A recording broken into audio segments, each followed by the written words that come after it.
A patrocinadora master do Corinthians tem ou não autorização do governo para seguir operando no país? Vídeo de hoje do canal do Nicola traz a resposta e fala também sobre Gabigol e a possibilidade de a renovação de contrato dele estar sendo usada de forma eleitoreira. Novidades importantes sobre o SPFC Bank, a chance de Palmeiras e Botafogo não jogarem na data marcada. A final do Campeonato Brasileiro pode precisar de uma outra data. Para completar, Guilherme Arana volta quando? A intenção do Cruzeiro de tirar um baita reforço do Palmeiras, as últimas no mercado, bastidores, finanças e muito mais.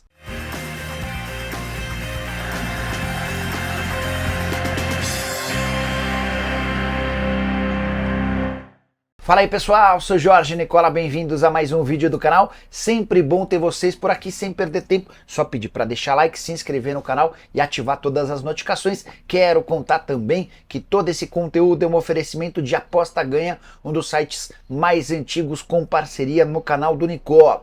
Nessa terça-feira, jogos da Copa da Inglaterra. Partidas de menor expressão. Mas se você já quer preparar sua fezinha para quarta-feira, tô colocando na tela partidas do futebol brasileiro. Tem Série A com Atlético Mineiro e Grêmio, vou de empate. Tem Série B com Paysandu e Chapecoense, vou de vitória do Papão. Para completar também pela segunda divisão, Botafogo de Ribeirão Preto e Guarani, jogo dos desesperados. Estou imaginando a vitória do time de Ribeirão Preto. Para você fazer sua fezinha na Aposta Ganha, simples, link no comentário fixo. Clica, faz seu cadastro e vem se divertir de forma responsável. Primeiro lembrar que você precisa ter mais de 18 anos de idade, depois pedir para que você não gaste um dinheiro que você não tem, use e abuse de maneira recreativa.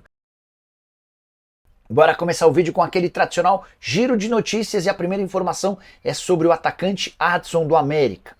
Só para lembrar que durante o fim de semana surgiu na imprensa mineira a informação de que um scout de um time da Premier League havia ido ao Independência para assistir América versus Curitiba. Ninguém conseguiu descobrir qual atleta em questão.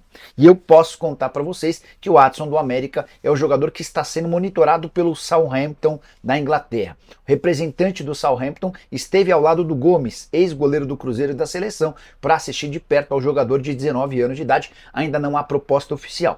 O Southampton é o mesmo que levou recentemente o Juan, atacante do São Paulo, e que contratará a partir de 1º de janeiro o lateral esquerdo Wellington, também do Tricolor. Por falar no Juan, passagem dele pelo futebol turco, ele foi para o Southampton, mas acabou emprestado por Göztepe. E no Göztepe ele tem ido bem. 6 jogos, sendo 4 como titular, 2 gols e 1 assistência. O Wellington se muda assim que o Campeonato Brasileiro terminar.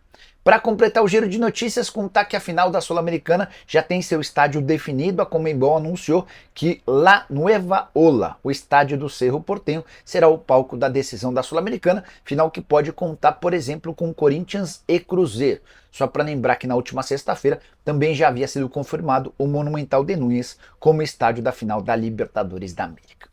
Preciso contar agora sobre a fase esquisita do futebol paulista na Série B do Brasileiro. Se a segunda divisão terminasse hoje, 3 clubes dos 4 que sobem seriam representantes de São Paulo. Só que 3 daqueles que caem também seriam paulistas, ou seja, movimentação de 6 times nos extremos da tabela. Os times que subiriam se a temporada terminasse agora: o Novo Horizontino na primeira colocação, o Santos em segundo e o Mirassol em quarto. O único intruso não paulista, o Sport, terceiro colocado, o Leão, que venceu na volta à Ilha do Retiro nessa segunda-feira o Ceará por 2-1, jogo para lá de equilibrado. Já no Z4 estariam caindo o Botafogo de Ribeirão Preto, 17º colocado, o Ituano, 18º, e o Guarani na última colocação. O único não paulista rebaixado para a terceira divisão, se o torneio terminasse hoje, seria o Brusque, que ocupa a 19ª colocação. Essa briga contra o rebaixamento ainda inclui a Ponte Preta, mais um paulista, a Chapecoense, o CRB e o Paysandu. Hora de falar sobre Guilherme Arana. Quando é que o lateral esquerdo do Galo volta a jogar? Essa informação é super importante. Na semana passada o Galo anunciou que o Arana havia sentido uma lesão muscular, mas não divulgou a intensidade, a gravidade da lesão, nem o tempo de recuperação. O que eu posso contar para vocês é que o Arana deve voltar apenas para as semifinais da Libertadores da América. Está praticamente descartado o retorno do atleta para o jogo marcado para 19 de outubro, partida de volta da semifinal da Copa do Brasil. A menos que o Arana tenha uma baita recuperação física nos próximos dias, e ele tem se esforçado pra caramba, em alguns dias fazendo até tratamento em 3 períodos, mas se tudo correr dentro da normalidade, o Arana estará à disposição para o jogo do dia 22 de outubro, partida de ida contra o River Plate, na semifinal da Libertadores, na Arena MRV. A volta acontece em 29 de outubro.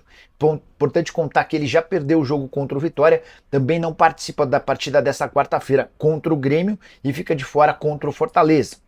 Na sequência, já tem a partida de volta da semifinal da Copa do Brasil e os 2 duelos de mata-mata da Libertadores da América. Queria que você usasse o espaço para comentários para dizer o tamanho da falta que o Arana faz, beleza? Hora de falar sobre o Cruzeiro com informação exclusiva. Alexandre Matos tentou contratar João Paulo Sampaio, gerente das categorias de base do Palmeiras, para trabalhar no Cruzeiro. Não houve uma proposta oficial, formal, mas Matos e João Paulo têm uma relação extremamente próxima. E eu posso contar que recentemente o Matos entrou em contato com o João Paulo para perguntar sobre a situação dele no Palmeiras e sobre a possibilidade dele se mudar para Belo Horizonte para comandar aquilo que fez no Palmeiras. Uma grande reformulação nas categorias de base. Vale a lembrança de que o João Paulo Sampaio havia sido contratado em 2015 pelo Palmeiras por causa do Alexandre Matos, que havia sido anunciado pouco antes. O Matos foi tirar o João Paulo Sampaio do Vitória e o Matos tentou nos últimos dias contratar o gerente da base do Palmeiras. Não vai rolar. O João Paulo disse que nesse momento não há a menor possibilidade de deixar o Palmeiras, até para trabalhar nas categorias de base. Hoje eu estou para te dizer que o João Paulo Sampaio só deixaria o Palmeiras se recebesse uma proposta super interessante para ser diretor executivo de futebol de um time profissional. E olha que a proposta precisaria ser, do ponto de vista financeiro e de projeto, bastante interessante. Até porque o João Paulo tem enorme autonomia no Palmeiras depois de muitos serviços prestados. Contei para vocês que o Palmeiras já faturou 1 bilhão e 800 milhões de reais nesses quase 10 anos de João Paulo Sampaio, com vendas de atletas formados na base. Foram 195 convocados entre atletas e profissionais das comissões técnicas de base para seleções brasileiras de base e outros mais de 200 títulos conquistados do sub-11 ao sub-20 durante esse período. O Cruzeiro promete investimentos pesados na base. A ideia do Matos é reproduzir no Cruzeiro aquilo que conseguiu no Palmeiras, investindo em contratações de atletas do sub-11 ao sub-17. Esse é um processo que demanda tempo, 3, 4, 5 anos, mas a expectativa é de que o Cruzeiro seja um dos principais times de base num futuro não tão distante. Hora de falar sobre Palmeiras versus Botafogo. A partida com cara de final de campeonato, mesmo num Brasileirão de pontos corridos, pode ter uma nova data. Inicialmente, esse jogo da antepenúltima rodada aconteceria no final de semana de 30 de novembro e 1º de dezembro. Mas, se o Botafogo estiver na final da Libertadores, vai precisar se buscar uma outra data. Isso porque a decisão da Libertadores está marcada justamente para esse dia 30 de novembro. É impossível imaginar que o Botafogo jogue a final da Libertadores no Monumental de Nunes e no mesmo dia ou no mesmo fim de semana enfrente o Palmeiras pelo Campeonato Nacional. O mais lógico seria você adiar essa partida para depois do campeonato ou para rodadas seguintes. Só que entre 30 de novembro e 7 de dezembro, quando acaba o Brasileirão, não há nenhuma data disponível. E se o Botafogo for o campeão da Libertadores, assim que o Brasileirão terminar em 7 de dezembro, ele já precisa embarcar para o Catar. Isso porque a primeira das 3 partidas que o Botafogo poderia disputar no Intercontinental de Clubes aconteceria em 11 de dezembro. O Botafogo estrearia em 11 de dezembro contra o Pachuca, jogaria em 14 de dezembro contra o vencedor do confronto entre Al Ahly do Egito e Al Ain dos Emirados Árabes Unidos. Vencendo esses 2 confrontos, disputaria a grande decisão desse Intercontinental de Clubes contra o Real Madrid. Então não há datas para serem preenchidas ou para serem buscadas para esse jogo entre Palmeiras e Botafogo pós 30 de novembro. Então, o que eu quero contar para vocês é que se o Botafogo passar pelo Peñarol e a gente vai ter essa definição em 30 de outubro, a CBF vai precisar buscar uma data entre 30 de outubro e 30 de novembro para que esse jogo aconteça. Poderemos ter essa final de Campeonato Brasileiro, entre aspas, antecipada e não acontecendo em 30 de novembro. O que você pensa sobre esse tema? Como é que você resolveria esse problema? Qual a interferência disso? Dá para imaginar que Botafogo e Palmeiras vão brigar ponto a ponto por esse título, até por isso um jogo entre eles será extremamente importante. Hora de falar sobre o São Paulo com novidade importante. Trago atualizações sobre o SPFC Bank, o banco digital que o São Paulo lançará em janeiro de 2025 em parceria com o Magnum Bank. O Tricolor vê no banco digital a grande possibilidade de fazer um caminhão de dinheiro, talvez rendendo até mais do que o patrocínio Master. O primeiro projeto, lançado no ano passado e encerrado em agosto desse ano, foi um grande fracasso. O Logbank, parceiro do São Paulo, não deu conta, não foi capaz de gerar um sistema operacional que comportasse sócios torcedores e torcedores comuns. Importante lembrar que o SPFC Bank, na sua primeira versão, não foi nem capaz de oferecer planos e contas para torcedores do São Paulo que não fossem do sócio torcedor. Até para evitar qualquer tipo de risco, o São Paulo e a Magnum Bank, que é a parceira dessa nova iniciativa, estão testando todas as possibilidades. Já está em operacionalização de forma remota, sem que o torcedor comum possa ter acesso a todas essas questões, para que em janeiro o SPFC Bank possa ser lançado e funcione de forma correta e perfeita. Importante lembrar também que vai haver uma propaganda do SPFC Bank em um dos espaços da camisa, mas o Tricolor vai deixar esse anúncio e essa estampa na camisa para o momento em que o SPFC Bank estiver disponível e lançado no mercado. Não faria sentido você usar a propriedade vaga na camisa do São Paulo agora para um produto que só vai ser lançado no ano que vem. Só para completar, expectativa de faturamento muito alta, na casa de 50 a 60 milhões de reais por ano, com perspectiva de crescimento de acordo com a capacidade e a participação do torcedor de São Paulo. Quanto mais São Paulinos se tornarem correntistas do SPFC Bank e movimentarem dinheiro, maior é a capacidade de faturamento do Tricolor. São Paulo já havia tido uma primeira experiência com o Banco Inter enquanto patrocinador master e, de fato, na oportunidade, muitos correntistas tricolores. Agora, tendo o domínio do SPFC Bank, o São Paulo imagina ser capaz de faturar muito mais dinheiro. Bora mudar de assunto e falar sobre o Flamengo, mais especificamente sobre a renovação de Gabigol. Rodolfo Landim e Marcos Braz têm usado da imagem do Gabigol para tentar alavancar votos para Rodrigo Dunche. Você deve ter percebido que o vice de futebol e o presidente têm, na medida do possível, abordado a chance de renovação de contrato do Gabigol. O vínculo se encerra em 31 de dezembro. E essas declarações partem no momento de recuperação do Gabigol, depois da saída do Tite e da demonstração do Felipe Luiz de que pretende reutilizar e resgatar o bom futebol do Gabi. Como o Landim e o Marcos Braz sabem que muitos torcedores do Flamengo que vão votar gostam do Gabigol, eles têm tentado usar dessa questão política, dessa questão do Gabigol para trazer votos para o Dunche. Mas o BAP, que é o principal candidato de oposição na eleição marcada para 9 de dezembro, se mostrou bastante irritado com a estratégia do grupo da situação. O BAP chegou a dizer o seguinte em uma entrevista ao Vene Casagrande, abre aspas, essa gestão teve 10 meses somente nesse ano para renovar o contrato com o Gabigol e não renovou. Essa é uma decisão que precisa ser tomada numa reunião com todos os candidatos à presidência. Afinal de contas, quem terá que pagar essa conta será a próxima gestão. Acho inaceitável, antiético e imoral que uma negociação dessa seja feita sem o envolvimento dos candidatos que estão no páreo, fecha aspas. Concordo com o BAP, não dá para a atual gestão acertar a renovação do contrato do Gabigol sem autorização, sem o aval, sem a participação dos candidatos. Porque você vai acertar um contrato longo com um jogador que talvez o próximo presidente não queira. O próprio BAP, nessa entrevista, cornetou, criticou a efetivação do Felipe Luiz até dezembro de 25. Ele entendia que o Felipe Luiz teria que ter contrato somente até dezembro desse ano e o novo presidente tomaria essa decisão. Em relação ao GAP, o atacante não pretende tomar uma decisão sobre o seu futuro tão breve.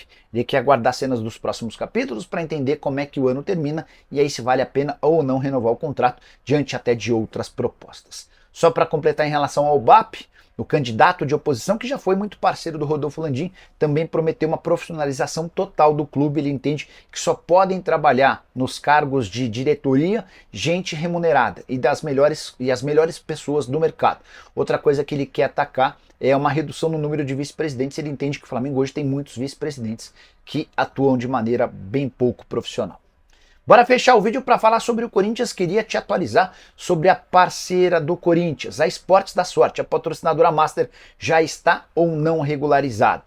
Na noite dessa segunda-feira, a Esportes da Sorte publicou uma nota afirmando ter chegado a um acordo com a Lotterj, a Loteria do Rio de Janeiro. E isso seria o passo fundamental para que ela fosse regularizada pelo Ministério da Fazenda. Mas, porém, contudo e todavia, não é assim que funciona.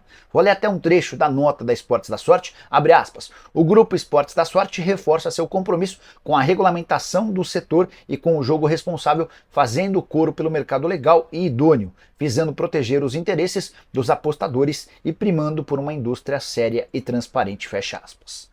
Apesar desse acordo com a Lotterj, não dá para dizer que a patrocinadora Master do Corinthians, que também é parceira do Ceará, do Atlético Paranaense, do Grêmio do Bahia e do futebol feminino do Palmeiras, já tem autorização do governo. Ela segue sem aparecer naquela lista que tem sido divulgada e atualizada pelo governo federal de casas de apostas esportivas que já estão habilitadas para operar a partir de 11 de outubro. Se a Esportes da Sorte não tiver seu nome divulgado até sexta-feira, o site deixa de funcionar. Por quê? O que está rolando? O que a gente percebe é que a Esportes da Sorte de fato se movimenta para se regularizar, senão ela não teria brigado para conseguir esse acordo com a Lotterj. Mas, porém, contudo e todavia, aqui vem a parte importante. A Advocacia Geral da União já havia proibido que casas de apostas autorizadas pela Lotterj do Rio pudessem operar nacionalmente. Então, quando a Esportes da Sorte vai à Lotterj do Rio para iniciar uma negociação e consegue autorização, ela vai por um caminho obtuso, ela vai por um outro caminho que não convencional das mais de 200 casas que já foram autorizadas pelo Ministério da Fazenda. Não conseguimos entender até agora se há algum bloqueio do Ministério da Fazenda em relação a Esportes da Sorte, talvez até por conta dessa mega operação policial que levou o CEO da empresa, o Darwin Filho, à prisão por alguns dias por suspeita de lavagem de dinheiro e jogo sujo. Enfim, tem alguma coisa que ainda não está bem resolvida. E a resposta para sua pergunta, se a Esportes da Sorte já está autorizada pelo governo federal para atuar, é não. Segue sem autorização. A Lotterj pode ser um primeiro passo, a Lotterj mostra que a Esportes da Sorte não está aceitando essa exclusão da sua participação, mas até agora não há um acordo com a autoridade que está responsável pela autorização ou não das empresas, tá? Assim que a gente tiver alguma atualização eu conto para vocês. Só para complementar, outro assunto que surgiu nos últimos dias também por conta desse impasse relacionado à autorização da Esportes da Sorte, diz respeito a Memphis Depay. Alguns conselheiros do Corinthians, em especial o Leonardo Pantaleão, que era o diretor jurídico e que acabou pedindo demissão na semana passada, o Pantaleão está dizendo que o Corinthians deveria ter acionado um seguro para o pagamento do salário do Memphis Depay. A alegação é de que se a Esportes da Sorte for embora, o Corinthians vai ter um enorme rombo para pagar 2 milhões e 100 mil reais por mês do salário do Memphis, que vão se somar aos 800 mil que o Timão já havia assumido esse compromisso. 2 milhões e 100 mil seriam responsabilidade por mês da Esportes da Sorte e os outros 800 mil do Corinthians. Mas o Corinthians se defende afirmando que o próprio Pantaleão, enquanto diretor jurídico do Corinthians, já havia chegado à conclusão de que um seguro, nesse caso, não valeria a pena, porque custaria muito dinheiro. Imagine quanto sairia um seguro para um time de futebol em parceria com uma casa de apostas para pagamento de salário de um jogador holandês. Diante desse cenário, o Corinthians afirma que o Pantaleão, enquanto diretor, havia cogitado essa ideia e descartado por conta das cifras envolvidas. Agora o Pantaleão, como oposição, tem batido na tecla de que esse seguro seria algo importante que o Augusto Melo não fez. E você, tá de que lado nessa história? O que você pensa sobre o tema? Já deixa o seu espaço, já usa o espaço para comentário para deixar a sua opinião. Só não esquece de deixar like, de se inscrever no canal. A gente se encontra à tarde. Tem também live às 7 da noite. Abraço, tchau!